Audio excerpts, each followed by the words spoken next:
자, 안녕하세요. 각각의 그 문제에 특히 NIAT라든가 필기 어떻게 전형이 진행이 되고 합격선이라든가 또 난이도라든가 또 출제 경향 이런 거에 대해서 좀 얘기를 해드릴게요. 그리고 마지막에 이제 NIAT 정보역량평가 기출하고 국정원 논술 기출 문제들에 대해서 출제 경향에 대해서 좀 얘기를 해드릴게요. 올해 2차 원래 추석 전에 2차 면접 봤던 학생들 2차 면접 결과가 발표돼서 아마 10월부터 신원조에 들어가고 할 텐데 여러분들한테 이제 내년 2022년도에도 비슷하게 진행될 일정의 그 로드맵을 제가 좀 간략하게 일정상 설명을 좀 해드리고 NIAT 시험과 준비 방법 그리고 난이도 합격선하고 그 다음에 기출 유형이나 트렌드 이렇게 하고 마치도록 할게요. 먼저 이제 2022년도 2월 중순쯤 되면 국정원 7급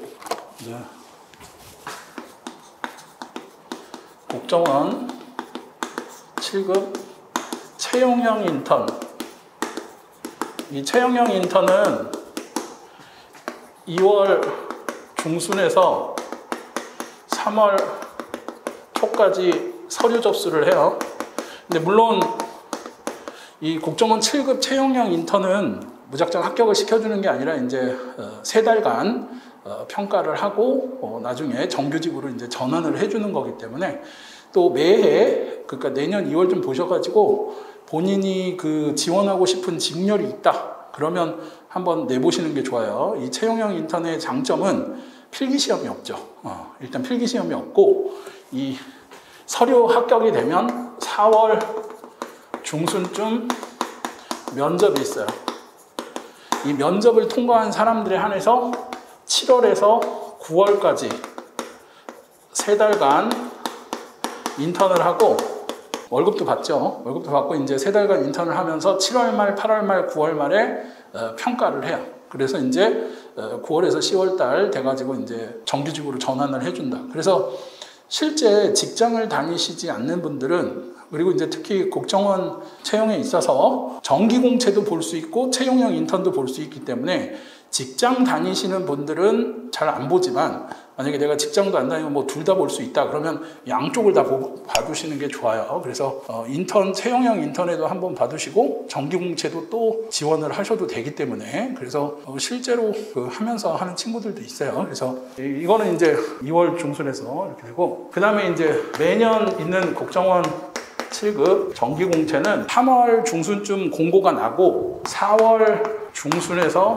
5월 중순 약 한 달간 서류 접수를 하고요. 아시겠지만 6월 달쯤에 이제 합격자 발표를 하죠. 합격자 발표를 하고 7월 첫째 주나 둘째 주 7월 초에 필기 시험을 보죠. 그리고 이제 7월 말이나 8월 초쯤에 합격자 발표가 나고 그 다음에 이제 8월 그리고 이번에도 9월 중에 이거는 매우 탄력적으로 해서 이제 1차 면접 그리고 2차 면접 그래서 1차 면접 보고 이제 떨어뜨리고 2차 면접 보고 이번에도 추석 전에 2차 면접 보고 올해 이제 발표가 났는데 이렇게 해서 이제 정기공채 시험이 진행이 된다. 이렇게 쭉 보시면 되죠. 그래서 채용형 인턴 보시면서 이제 정기공채도 같이 볼 수 있다는 거 꼭 참조를 하시고 이렇게 생각을 하시면 되고 NIAT 시험은 뭐 앞에서 여러분들이 들으셨겠지만 이제 제가 얘기를 해드리면 그러면 이제 언어, 그죠? 추리, 그다음에 수리 자료 이렇게 보고 이제 휴식을 취해요. 그래서 이제 아까 전에도 들으셨겠지만 요게 15문항, 이게 15문항, 이게 이제 20문항. 근데 작년부터 이거가 15문항으로 줄었어요. 그러니까 또 이제 얘기를 해드리면 NIAT가 도입되기 전에 2014년 이전에는 종합교양이라는 시험을 해가지고 100문항, 뭐 1문항이나 이렇게 여러 가지를 봤는데 이제 NIAT가 도입되고 나서 2014년, 15년, 16년에는 뭐 암호해독이라든가 틀린 그림 찾기라든가 뭐 여러 가지가 있었는데 이제 2017년부터 이렇게 형태가 굳어지면서 문항수가 이렇게 됐는데 그 전에도 그렇고 지금도 그렇고 국정원 시험의 특징은 굉장히 변칙적인 출제에 있어요. 무슨 얘기냐? 언어 같은 경우만 하더라도 상당히 지문이 근데 이제 뭐 경향을 얘기를 해드리면 난이도가 올라가고 있다 이렇게 생각을 하시면 돼요. 그래서 예전에는 좀 짧은 2015년에는 좀 쉽게 뭐 우리가 흔히 얘기하는 기업들의 어떤 NCS 형식의 이런 짧은 단문이나 뭐 이런 것들 또 민경채나 이런 거에 이제 좀 쉽게 출제가 됐었는데 이제 2018년, 19년 되면서는 지문도 길어지고 그러니까 뭐 거의 PSAT 유형으로 나온다. 그래서 사실은 제가 늘 얘기를 해드리는 거지만 논술 핵심 주제의 그 수업 때에도 여러 가지 다양한 글들에 대한 분석적 글읽기가 돼야 돼요. 그래서 그리고 이 PSAT 유형으로 나오지만 NIAT의 특징은 또 시간이 굉장히 짧다. 그래서 시간 내에 푸는 훈련들을 좀 많이 하셔야 돼요. 그래서 7급 PSAT이나 5급 PSAT 문제들을 한 문제가 원래 거의 2분 이상 걸리는데 여러분들이 그래서 지문을 빨리 읽고 답을 이런 시간 훈련을 좀 많이 하셔서 보통은 12문제 이상은 푸셔야 된다. 그리고 이제 국정원 시험은 어느 해에는 언어가 굉장히 어렵게 나올 때가 있고요. 또 추리가 또 굉장히 어렵게 나올 때가 있고 수리 자료가 어렵게 나올 때가 있고 이렇게 해마다 조금씩 변할 때가 있어요. 그러니까 뭐 2018년도에는 언어가 굉장히 어렵게 좀 뭐 퇴계이황, 율곡이 지문이라든가 이런 게 이제 굉장히 많이 나와서 학생들이 굉장히 힘들고 또 그 전년도에도 추리 영역만 하더라도 여러분들이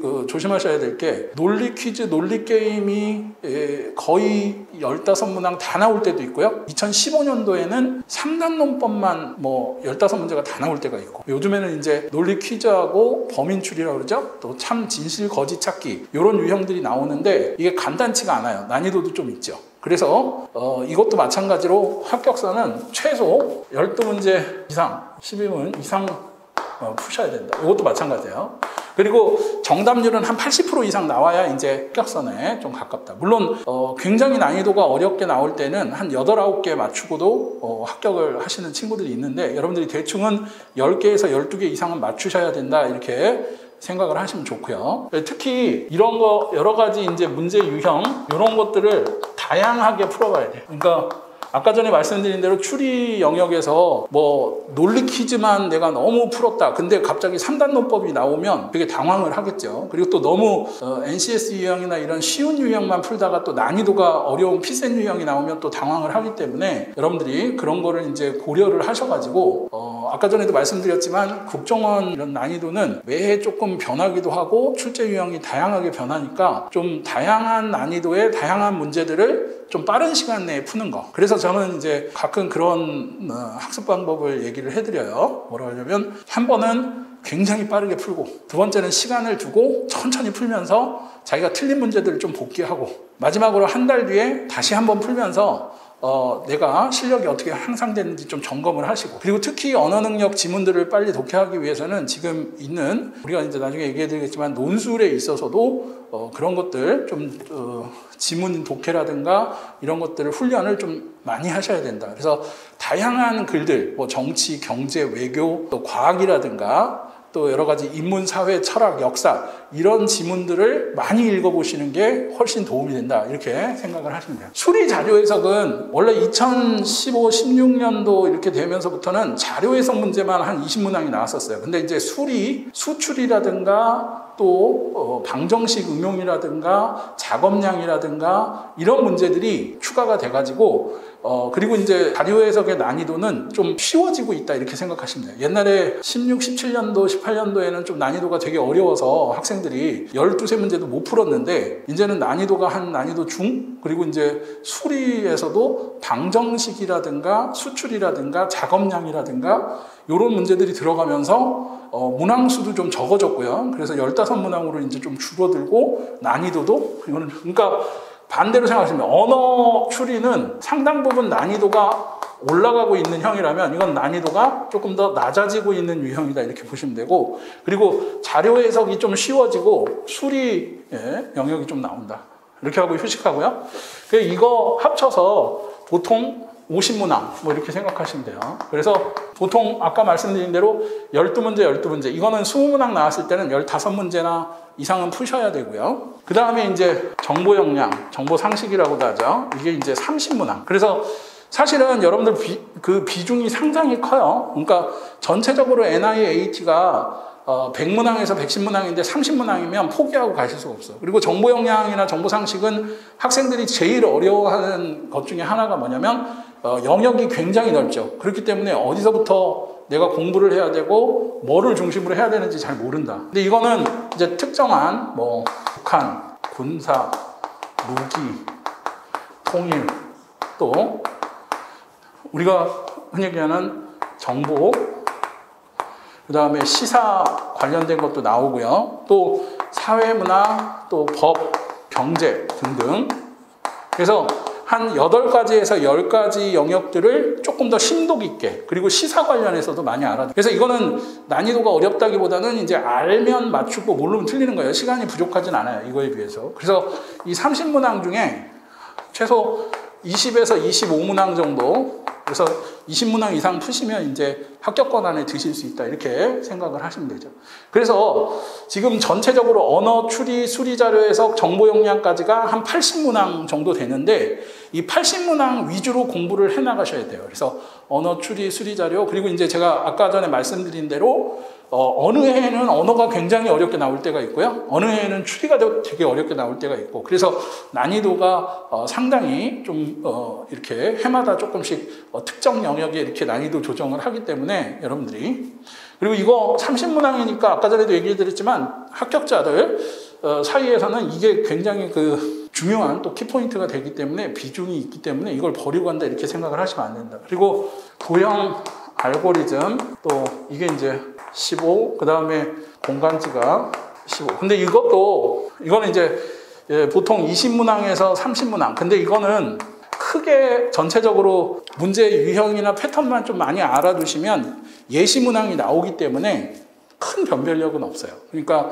굉장히 어렵게 나오면 학생들이, 그러니까 뭐 우리가 흔히 얘기하는 되게 IQ 막 150 이상 막 이렇게 그 지각 능력이 뛰어난 학생들 빼고 뭐 80, 100, 120 뭐 비슷비슷한 그런 학생들끼리는 난이도가 아주 어렵게 나오면 서로 좀 헤매고, 난이도가 쉽게 나오면 거의 다 풀고, 뭐 이렇게 해서 도형 알고리즘이나, 근데 이제 도형 알고리즘, 공간지각, 이거에서도 국정원이 좀 변칙적 출제를 하는 게 다른 그 인적성 검사라든가 그런 거하고 다르게, 한 번은 주사위가 나온다 그러면 15문항이 다 주사위가 나오고요. 또 한 번은 회전도형이 나온다 그러면 다 회전도형이 쭉 나오고, 전개도면이 나온다 그러면 전개도형이 쭉 나온다. 그러니까 섞어서 나오는 게 아니라 같은 유형으로 많이 출제가 되니까 이거는 그렇다. 그래서 사실은 이거는 변별력이 그렇게 크지 않다고 생각을 하시면 돼요. 그리고 난이도에 따라서 학생들이 평균을 이루기 때문에 이거보다는 언어 추리, 수리 자료, 정보 상식, 요거 위주로 공부를 하셔야 된다. 그래서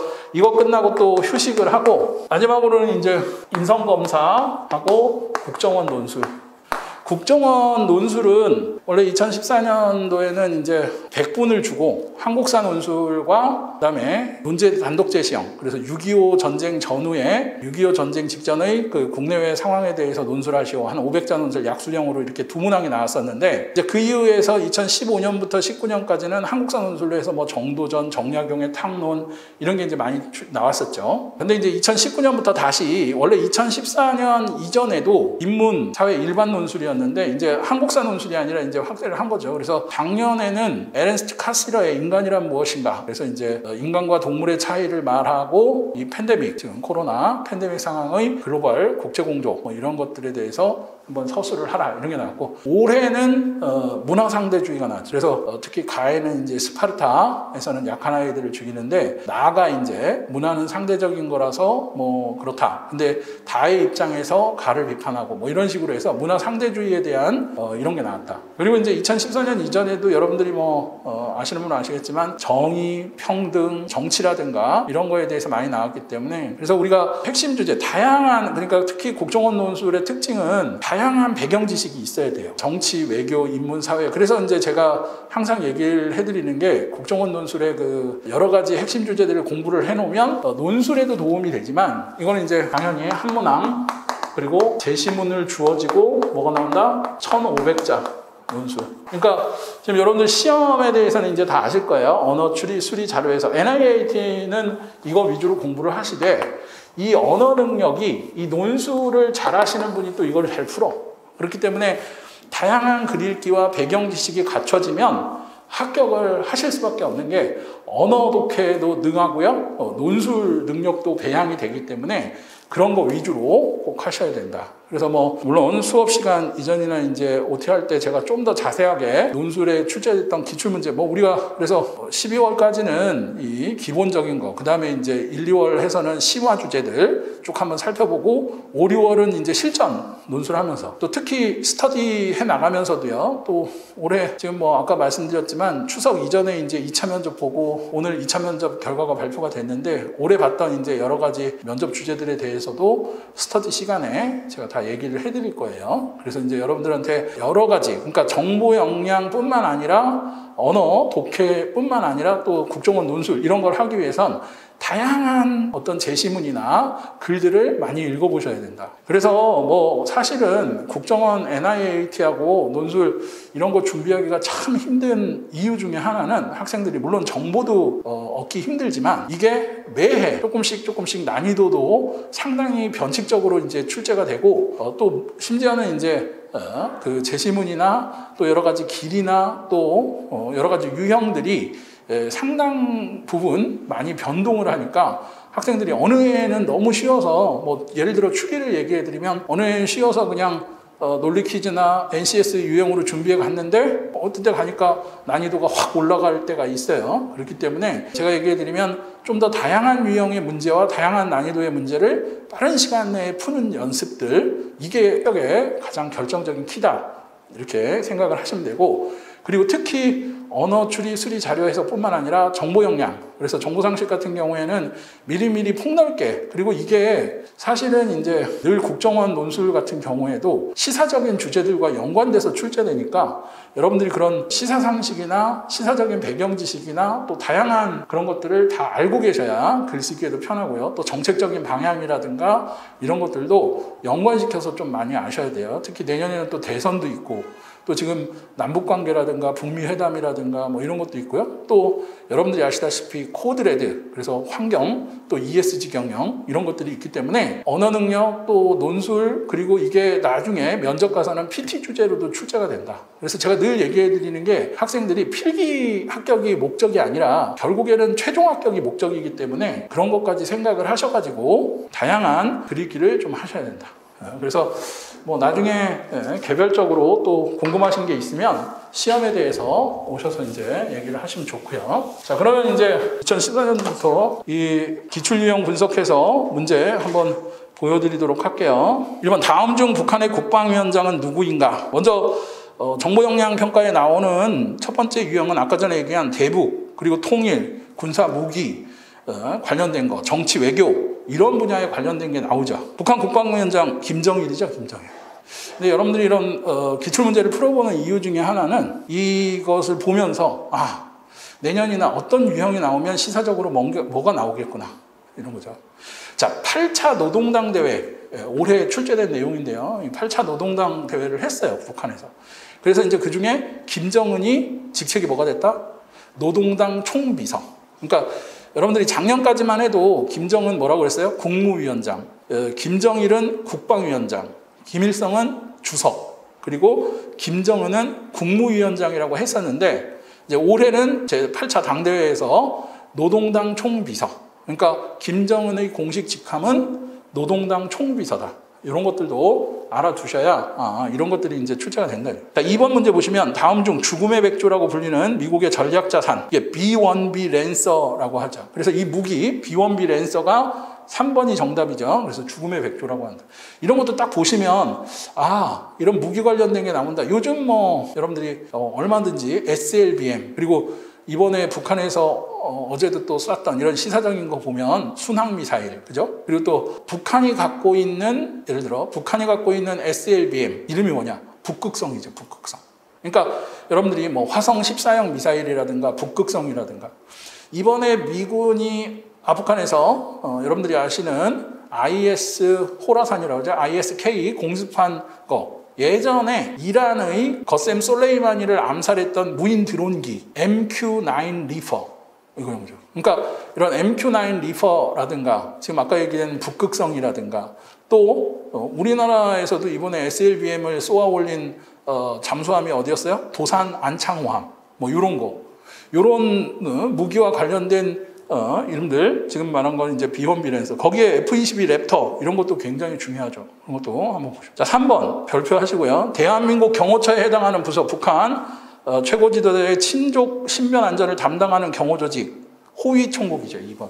그러니까 이것도 여러분들이 그 북한의 정치 조직, 군사 조직, 또 우리나라에 어디에 해당하는 거, 그러니까 이런 문제의 유형을 보면 아 이런 거를 내가 좀 알아둬야 되는구나. 그래서 뭐 여러분들이 아시는 정찰총국이라든가 또 국가보위부, 이 국가보위부가 우리나라의 국정원에 해당하는 거죠. 그러니까 그런 문제들에 대해서도 북한의 정치, 군사 조직 그리고 또 거기에 주요 인물 특히 이런 거는 그 북한 정보 쪽에 지원하는 학생들은 면접에 가서도 당연히 물어볼 수 있기 때문에 이런 북한의 정치기구, 군사기구 또 여러 가지 시사적인 거 이런 것들은 꼭 살펴보셔야 된다. 뭐 어제 오늘도 그 유엔에서 북한 유엔 대사가 했다. 이름이 뭐냐? 또 혹은 이태성 외무상 지금 현재 북한의 외무상 이름이 뭐냐? 이태성이다.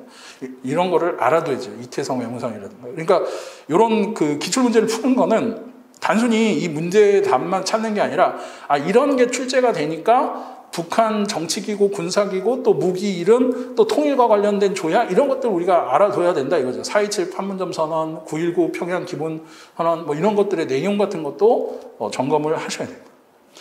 해외 정보 다음 중 미국의 트럼프 대통령이 이게 이제 2, 3년 전에 나왔었으니까 비핵화 방식으로 온 거 여러분들 아시죠? CVID 정답은 4번인데 이런 게 이제 나왔다. 그럼 당연히 이번에 바이든 행정부에서의 여러분들이 이번에 뭐 한미 정상회담 관련된 거 그래서 한미 정상회담 관련된 게 1차 면접 때 PT 주제로 나왔어요.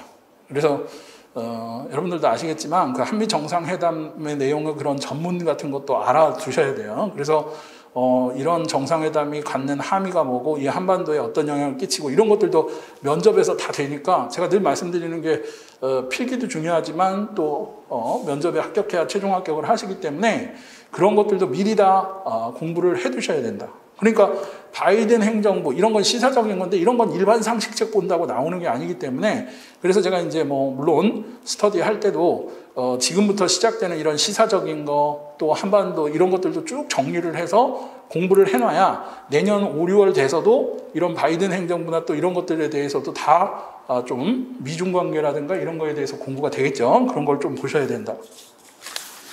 자, 5번 보시면 다음 중 국제 원자력 기구 IAEA 별표 3장 하시고요. 이번에 우리나라가 이런 것도 시사적인 거 얼마든지 출제될 수 있죠. IAEA의 의장국으로 우리나라가 선출이 됐어. 그리고 여기서도 지금 원자력을 이용한 1957년 뭐 다 맞고 정답은 4번이죠. 틀린 거. IAEA 본부는 스위스 제네바가 아니라 어디? 오스트리아 빈에 있다. 오스트리아 빈. 그러니까 4번이 정답. 1, 2, 3, 5번은 다 맞는 얘기예요. 그러니까 이것도 여러분들이 IAEA라든가 NPT라든가 북한 핵 관련된 거. 지금 우리가 여러분들이 뭐 아시겠지만 영변 핵시설 이거에 대해서 지금 뭐 IAEA가 다시 재가동한다 이런 문제들을 했었고 영변 핵시설 말고 북한에 또 핵시설 있는 게 뭐야? 강선 지역에 또 핵시설이 있다. 이런 지명이라든가 이런 거라도 얼마든지 출제가 될 수 있기 때문에 그런 것들도 꼭 체크를 해두셔야 됩니다. 자, 이건 다음 중 외교적 기피 인물. 자, 이것도 출제가 됐었는데 페르소나 논 그라타죠. 반대로 외교적으로 굉장히 호의적이고 선호하는 인물은 페르소나 그라타죠. 그래서 정답은 6번의 정답 1번이다. 페르소나 논 그라타. 여러분들이 거기에 뭐 반롱대세나 데마고그나 아그레망 이런 정치, 국제 외교 용어 같은 것도 알아두셔야 된다. 2019년도 그 전에도요, 2018년도에도 레포르타쥐 뭐 해서 매스미디어 용어라든가 요즘 또 우리나라에서 많이 그 문제시되고 논란이 되어 있는 게 언론중재법 뭐 이런 것들도 얼마든지 나올 수 있고요. 그렇기 때문에 사회, 문화, 매스미디어 이런 쪽도 출제가 또 가능하기 때문에 그런 쪽에 시사적인 거, 관련된 거, 또 전문적인 용어 이런 것들을 꼭 체크를 해두셔야 된다. 자, 또 이제 가장 잘 나오는 게 법률, 수사 절차, 사회문화, 또 경제 파트 이런 데가 나와요. 그래서 이번에도 경제 관련해서도 출제가 됐었고 또 법률 관련해서도 자, 국적법에 대한 설명으로 바르지 못한 것 1, 2, 4, 5번은 다 맞고 3번이 틀렸죠. 북의 혈통주의는 옛날에 그랬었는데 이제 UN 인권위원회의 지적을 받아서 부모 양계 혈통주의다. 그러니까 이제는 어머니가 한국 사람이더라도 한국의 국적을 취득할 수 있는 부모 양계 혈통주의가 우리나라 국적법입니다. 국적법뿐만 아니라 이런 게 출제가 된다. 그럼 왜 이런 게 나오지? 이제 여러분들이 생각을 해보시면 지금 현재 우리가 아프간 난민 여러분들이 이런 거 얼마든지 내년에 출제될 수 있어요. 이런 거 그래서 시사적인 것도 다 아셔야 되는 게 이번에 아프간 사태 때 우리나라가 했던 작전명이 뭐야? 미라클 기적이라고 그랬죠? 오퍼레이션 미라클. 미라클 작전으로 들어올 때 비자가 뭐요? 특별 공로자. 그죠? 한국에 대한 특별 공로자 비자인데 중요한 건 우리나라도 난민조약에 가입돼 있고 난민법이라든가 그런 것도 얼마든지 또 출제가 될 수 있다는 거예요. 그러니까 이 국적법, 난민법, 난민조약 이런 것들도 얼마든지 출제가 될 수 있죠.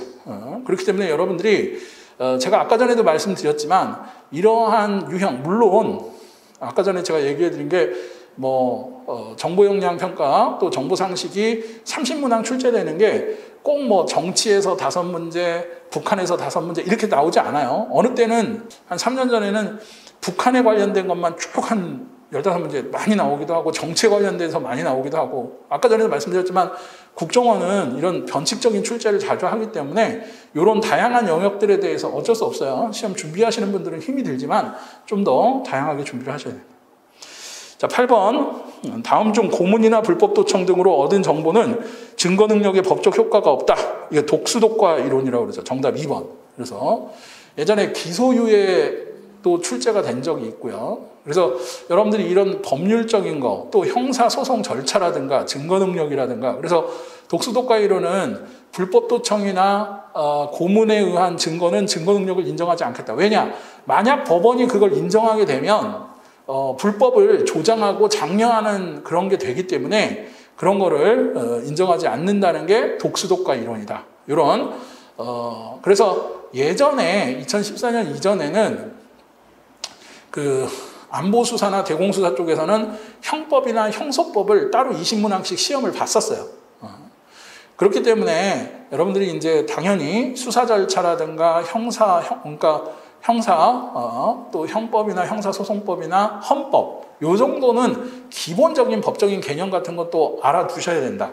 그래서 그런 것들도 공부를 쭉 하셔야 되죠. 그래서 제가 아까 늘 계속 말씀드리는 게 영역도 중요하고 이런 유형이 출제됐다. 그럼 내가 뭐를 공부해야 된다. 기출 유형을 분석하는 이유가 그런 거죠. 그래서 그런 것들을 꼭 하셔야 돼요. 마지막으로 9번.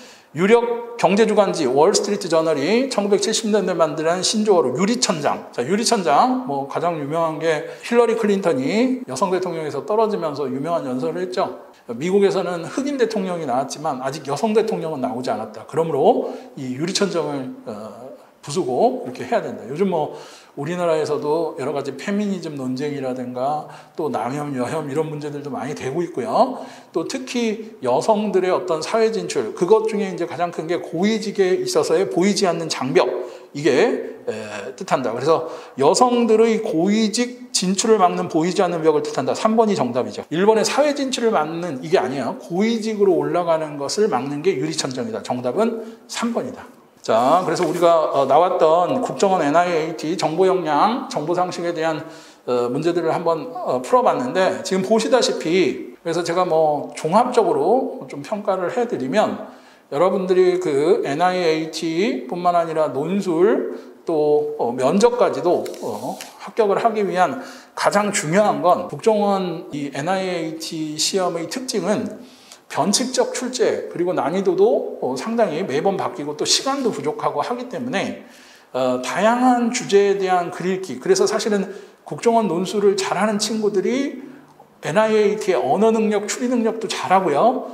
또 시사 핵심 정보 역량을 잘하는 친구들이 나중에 면접, PT 면접이나 이런 걸 잘 봐요. 그렇기 때문에 평상시에 그래서 저는 항상 그런 얘기를 해요. 어떤 편법이라든가 요령을 피우지 마시고 실력을 키우셔야 된다. 그래서 기본적인 글 읽기 능력, 그래서 다양한 주제, 정치, 외교, 군사, 북한, 과학, 다양한 분야에 대한 역사, 철학, 이런 다양한 주제. 그래서 우리가 논술의 그런 핵심 주제에 나온 거, 제가 항상 얘기를 해드리는 게 그 기본기가 탄탄해야, 책도 많이 읽고 해야 언어 능력, 분석적 독해 할 때도 언어 능력도 잘 풀고요. 그런 친구들이 추리 영역도 잘 풀어. 그렇기 때문에 실력을 키워놔서 기본적으로 논술도 잘할 수 있는 친구가 돼야 되고, 또 지금 말씀드린 대로 북한, 군사, 통일, 무기, 또 사회문화라든가 법적인 이런 정보 역량 평가, 요거를 공부를 한 8개에서 10가지 영역에 있는 걸 좀 심도 깊게 하면서 지금 사회에 돌아가는 여러 가지 시사적인 문제까지, 또 글로벌한 문제까지도 잘 보는 친구가 필기 합격 후에, 여러분들 그 목표가 필기 합격이 아니에요. 필기 합격 후에 면접 가서도 PT 면접이라든가 이런 면접들을 볼 때 훨씬 더 다양한 주제들에 의해서, 그래서 아마 우리가 스터디를 시작하게 되면 스터디 내에서 여러 가지 시사 주제에 대한 얘기들도 하면서 그런 것들을 또 이렇게 자료를 축적하고 공부를 하다 보면 이게 뭐가 된다? 나중에 정보 역량 평가에도 도움이 되고, 논술에 정책 쓰는 데도 도움이 되고, 또 언어 능력의 지문 독해에도 도움이 된다.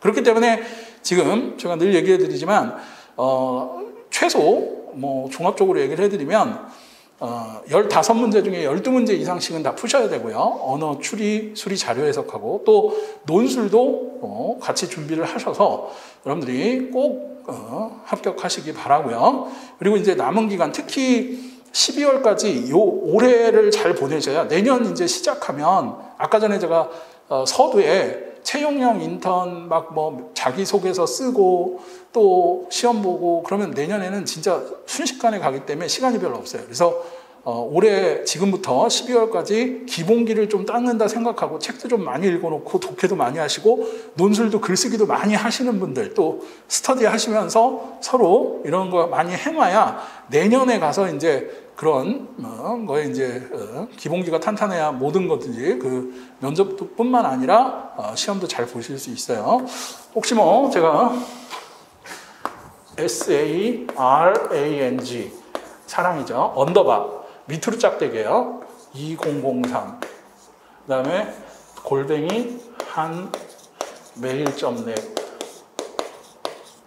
자, 이게 이제 제 언더바 조심하셔야 돼요. 그래서 사랑 언더바 2003 한메일.net 제 메일 주소인데, 혹시 국정원 또 뭐 경호처도 마찬가지고요. 지금 경호처도 면접 그런 게 있고, 또 NIAT나 논술 또 이런 것들 필기에 대해서 전반적으로 궁금하신 사항이 있으시면 메일을 보내시면 되는데, 중요한 건 제목에다가 그죠? 2022년 뭐 지원자 뭐에 대한 질문 이렇게 하시거나, 아니면 따로 이렇게 해서 개인적으로 상담을 원하시는 분들은 연락을 주시면 될 것 같아요. 그래서 아까 말씀드린 대로 전반적인 기본적인 실력들을 다 갖추시고 남은 기간 준비 열심히 하셔서 모두 꼭 합격하시기 바랍니다. 네, 수고하셨습니다.